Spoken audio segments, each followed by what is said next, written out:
Welcome to edition of the Varsity 4 podcast. Justin, Barney, Sponge Franklin coming to you every Monday, Tuesday, Wednesday-ish like we usually do. And been kind of a weird 3 weeks or so, Sponge. Man. We had Hurricanes, a full man. slate of games on last night on Monday night. And the week before we had quite a few Monday games. So it's been just a weird stretch. We had Hurricane Helene, Hurricane Milton. Hopefully that's the last of the hurricanes we saw. But before we get into our recap and look ahead on Monday this week, the Florida High School Athletic Association did kind of what was expected, added an additional week to the high school football regular season, pushed the playoffs back a week. They said there was a built-in bye week during the state championship kind of window as it was leading up to it. So they basically just switched the byes from the playoff to the week 12 of the regular season. So that allows teams to make up games as far as up to November 7th, even district games in that final week, which is good because a lot of teams have been trying to struggle to get in games that were canceled. It's similar to what Georgia did a couple weeks ago after Hurricane Helene rolled through and caused all kind of carnage in Georgia, and teams were struggling to make up the region games and stuff. So Georgia did it, Florida did it, so now we have an extra week of high school football in the regular season.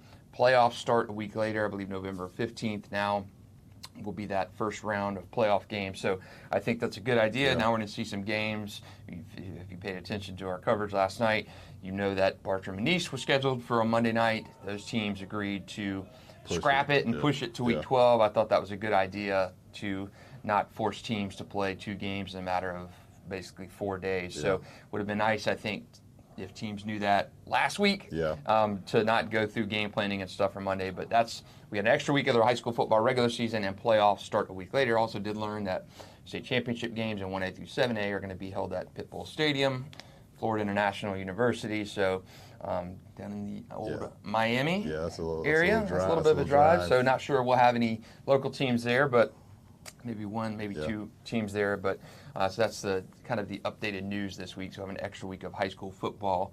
But man, we have basically 2 weeks games. We did 2 high school football Varsity 4 shows in a span of 4 days. I love doing high school football, talking high school football. Had a chance to get out last week and see Columbia. Love going to Lake City. They absolutely pile drove Ridgeview into the ground. Figured that was going to happen. Columbia ended that 3-game losing streak. And then Monday night was a lot better assortment of games. Well, actually, last Friday, Bradford lost last Friday to Newberry. So that was delivered. Shock. Yeah, district championship for Newberry. I'd been saying all year Bradford was going to go back-to-back 10-0. That's not going to happen. The offense of Bradford a little bit questionable, like we knew was the issue. Great defense, but offense a little bit crazy. Providence had a win over Christchurch on Saturday, so great season for Providence continues. Christchurch, that was their first loss.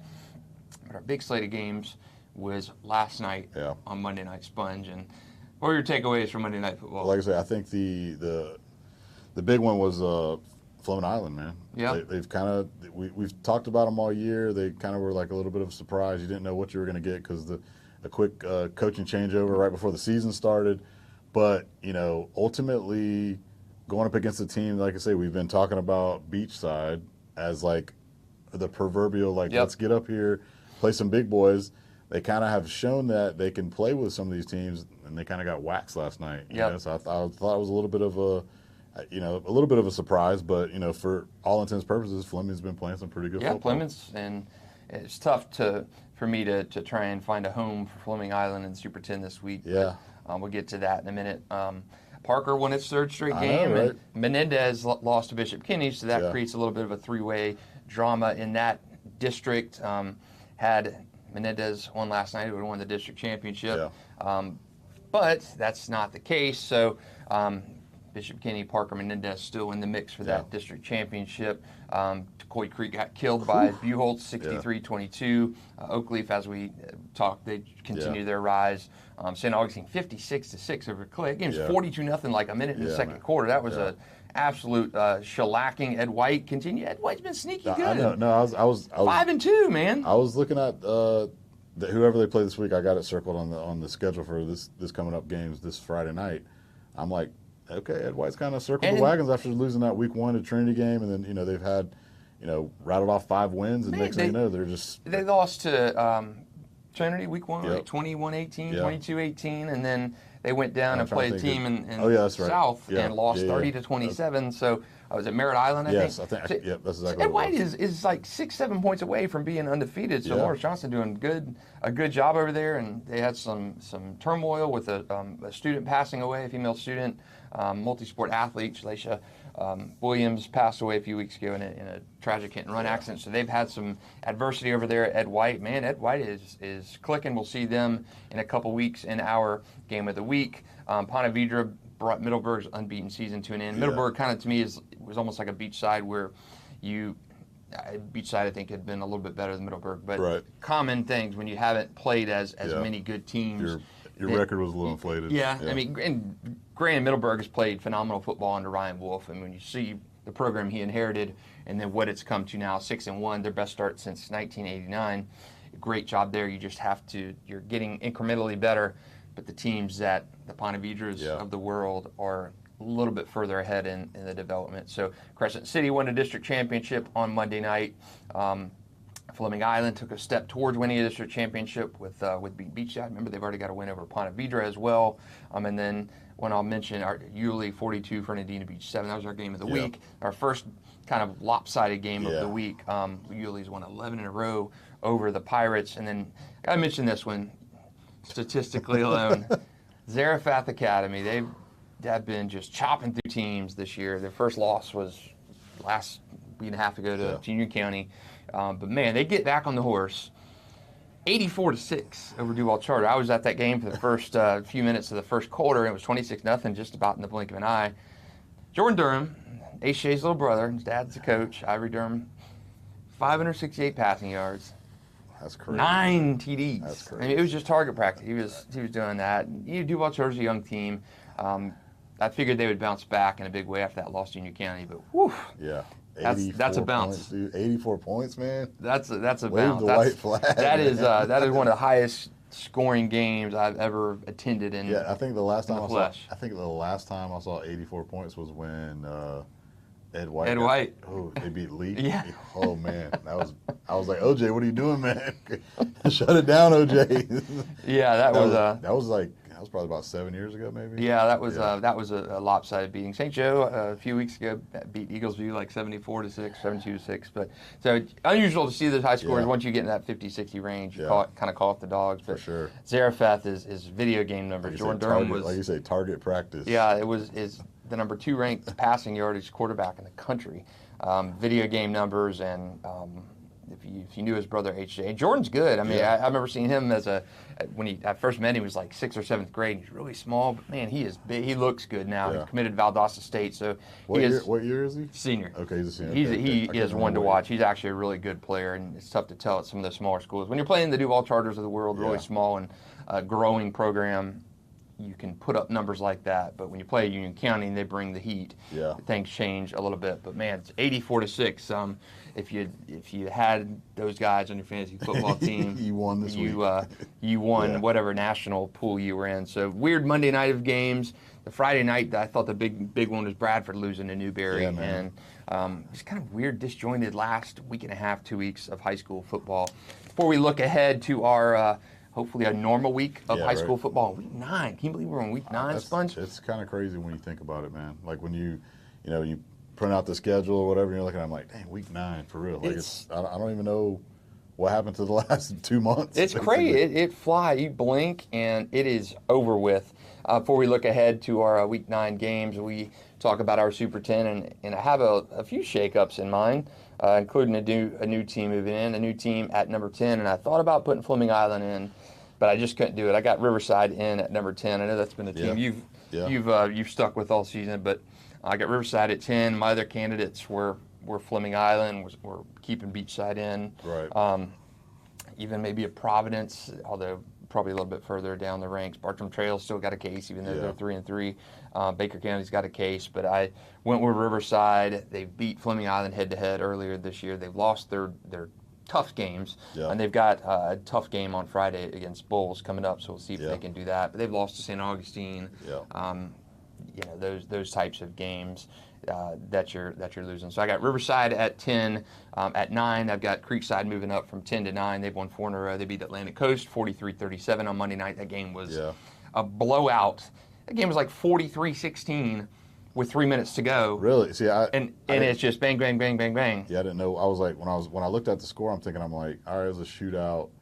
You know, we always talk about Creekside's offense. It's like, come on, like you can't give up 37 points. But I didn't know it was that lopsided, and they basically gave up like 21 in the fourth quarter. Yeah, they gave up 21 in like the last 3 minutes of the game, almost like that Trinity Columbia game of the week. Would they just onside kick it? Okay. Yeah, it was just fast.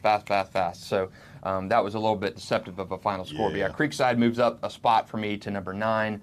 I did have Beachside falling out after that loss to Fleming Island. Maybe I'll get Fleming Island in there next week. I know Fleming Island was suggesting on Instagram last night that I move them up into the rankings, but Creekside beat Fleming Island recently, and Riverside beat Fleming Island. So that's my differentiation there for those guys. At number 8, I've got Ponte Vedra staying put. They beat Middleburg 52-21. Number 7, I've got Mandarin sliding the spot. They just haven't played since last Monday night against First Coast.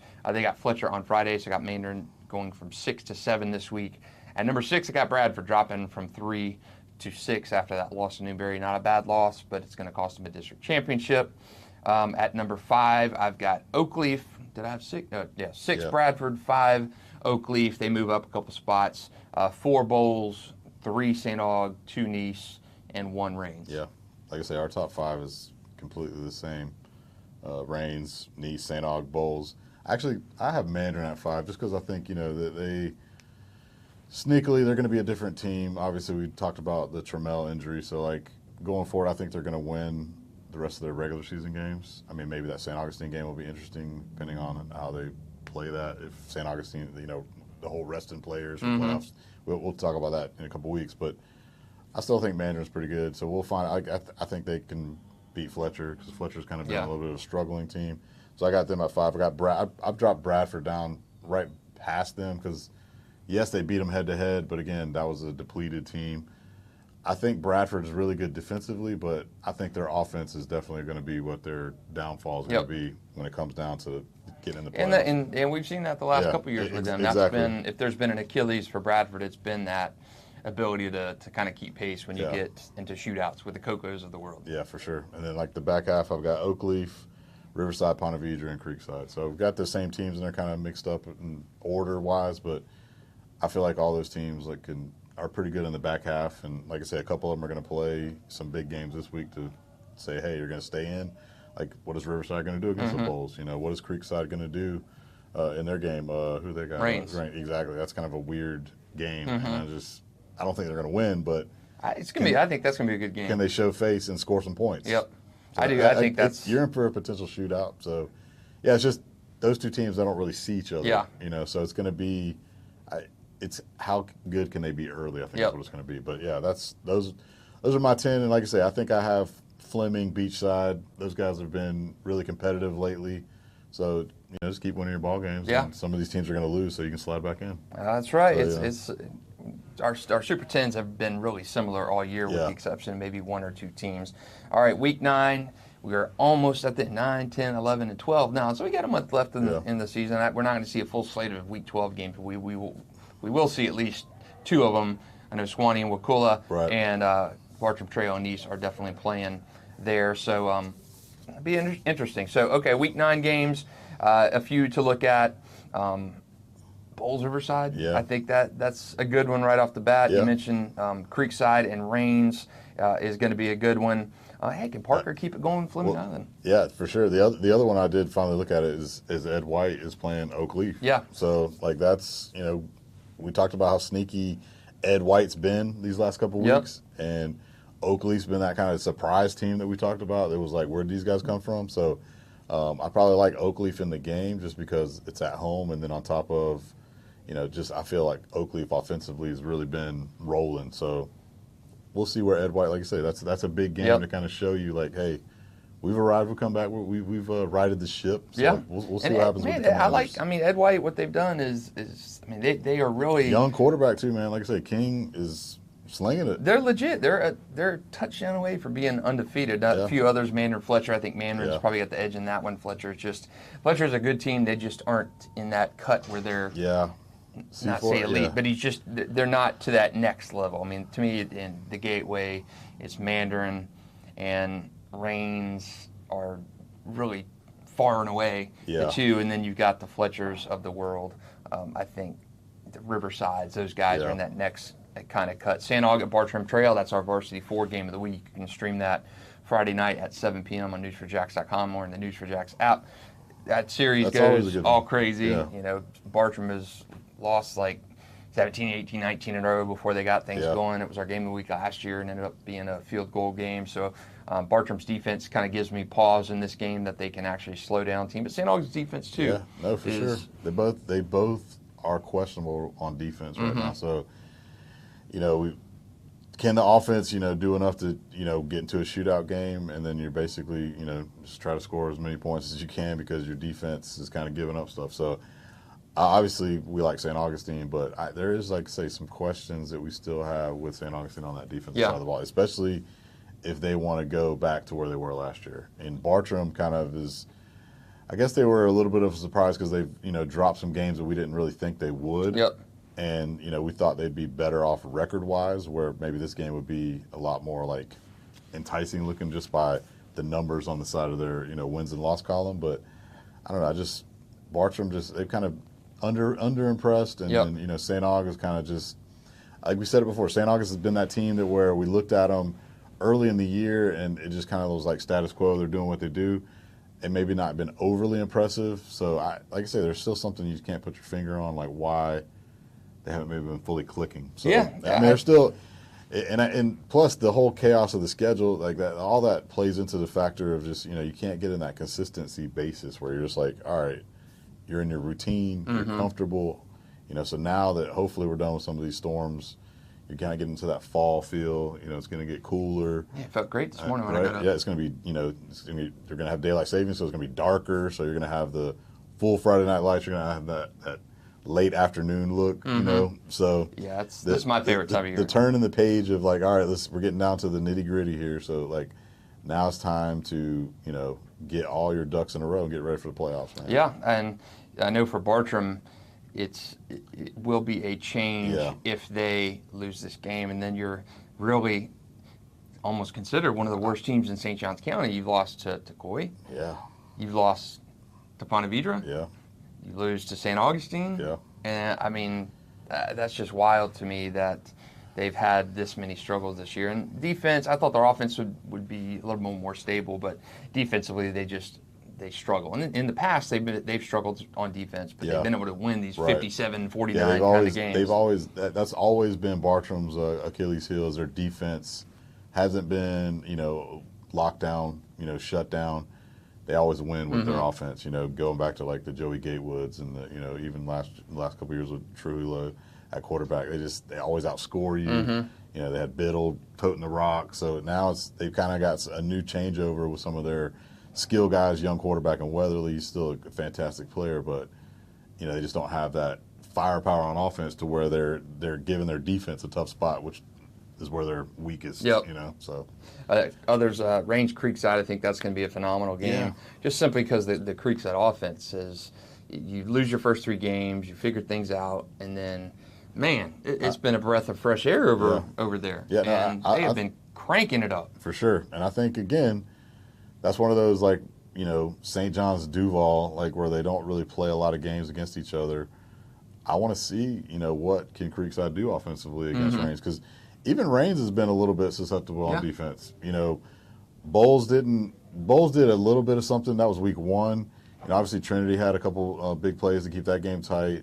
They were in that shootout with Riverside for a little while before they flexed on them. So if Creekside can kind of withstand the early punch, you know, Rains, like that's the thing with Rains. You got to kind of jump on them and stay in the game early, kind of like how Trinity did, and then just hope you can sustain late. Yep. So, like, I feel like Creekside, if they can get some things going offensively, they can maybe make it a first half game, and then will they be able to hold up is the question. Yeah, I mean, Garrido and Ashenfelder are just monsters for Creekside. I think it's going to give Rains a challenge. This is a great matchup to, you know, give Rains that mid-season test. You know, they've had a couple, I wouldn't say, they've had a couple easy games, you know, so now all of a sudden you're feeling yourself after you beat Bowles and Trinity, you know, you get those early wins. You know, you played Rebalt, who's not very good.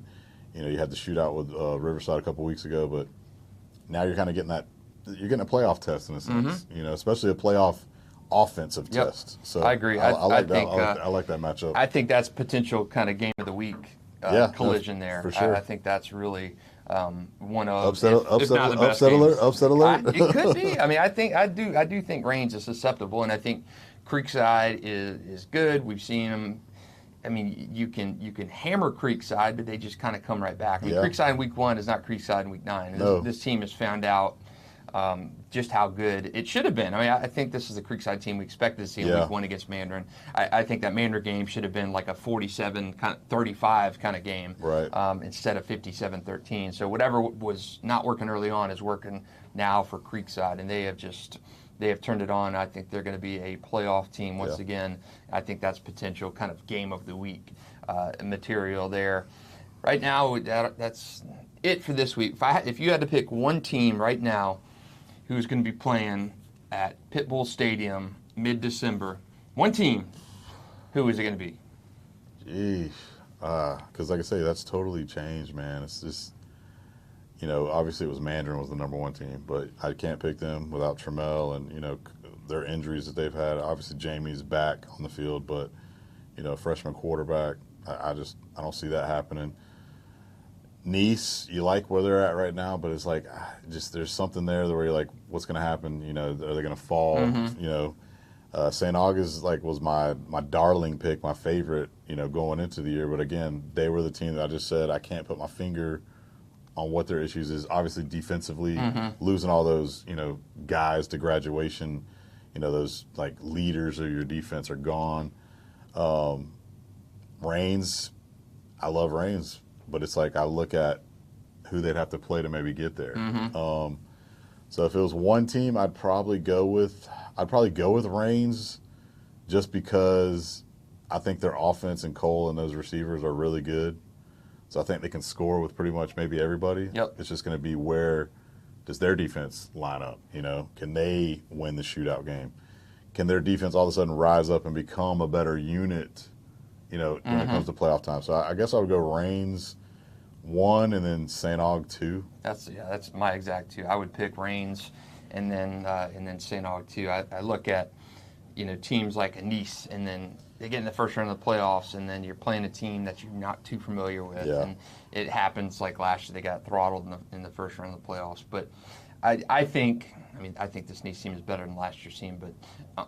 I just think the deeper you get in the playoffs. Yeah, I want to see more of Nice because I guess the thing with Nice is they're winning games, which is great. That's what you do. You want to win. Bottom line, that's what we're in the business of winning. It's just stylistic points and impressiveness and dominating fashion. They haven't done that yet. Maybe they will. Not to say that they can't just keep winning like they are, but the good teams, the really good teams across the state, they're dominating people right now. The top teams in each city, if you go to Tampa or Orlando or Miami, and we talk about Nice is our number 2 team, they're dominating people. Yeah. And Nice, again, you're undefeated, you're winning your games, you're doing what you're doing, but let me see that dominating factor. Yeah. Let me see that. Then I can, let me see, you still got 4 weeks to show that. It's not like the season's written, but, and that's where we're kind of questioning, like I say, St. Augustine, because if you look at their numbers, they've dominated people, but they haven't really, defensively stomped the life out of somebody. They're not winning games 52-7 every week, and that's what you want to see from the number 1 teams. That's what Mandarin. I think if they were fully clipped, I think they'd be beating teams like they did, like Creekside. And Reigns has kind of done that, but then they kind of shown where if Trinity's not as good as they are, and you're letting them in the ball game, right. Where are you at now? Yeah, I'm with you. I just about echo that verbatim, because I think Reigns would be my number 1 pick. St. Aug would be my number 2 pick to make it down. But I think all of our contenders do have some questions. A question for me, Reigns, is do you play down to teams more than Reigns is so talented? They've kind of done that in the past too. Do you play? I mean, are you playing down to teams? I mean, this is Maslin's best team he's ever had. Yeah. And I think that Week 1 Bulls game was a true Reigns. I think they were inspired for that game. Totally. I think they were motivated for that game. That's part of it too. You could tell now that you've seen 7-8 weeks, is we talked about their motivation in that game and how much they wanted to win that game, how much they wanted to dominate bowls, how much the disrespect thing that was going on, the social media stuff. So that, you know, you can't bring that every single week, and that's what's hard to do, you know, at all levels of football. If you can bring that level of intensity and focus and execution like that, that's when you dominate people. Right. So that's the challenge of doing that every week. Yep. And then if, like you say, you're playing down, you're playing a team like, oh, we're never going to beat this team. You just roll out there. We got the Viking on our helmet, and we're just going to beat this team. Yeah. That's So, when you. That's my only thing with Reigns. I think Reigns has been seriously motivated for 2 games this year, and that was Bowls and Rebolt. And they went out and just.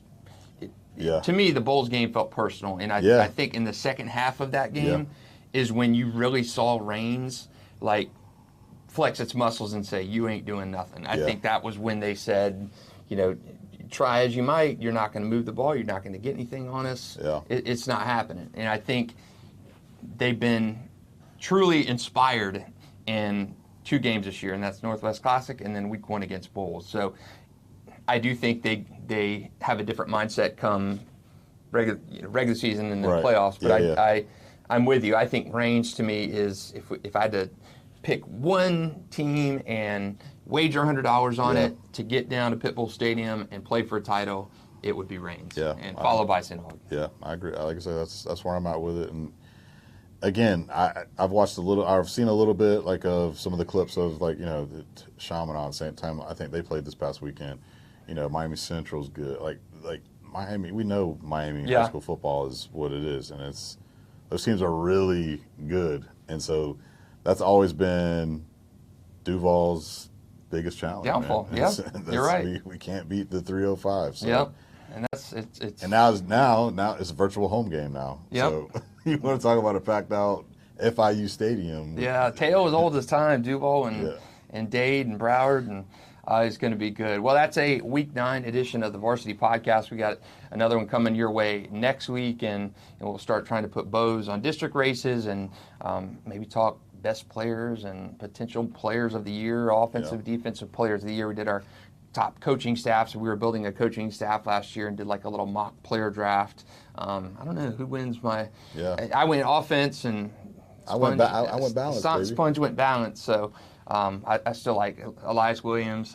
We got a chance to go up and see him last Friday in Camden.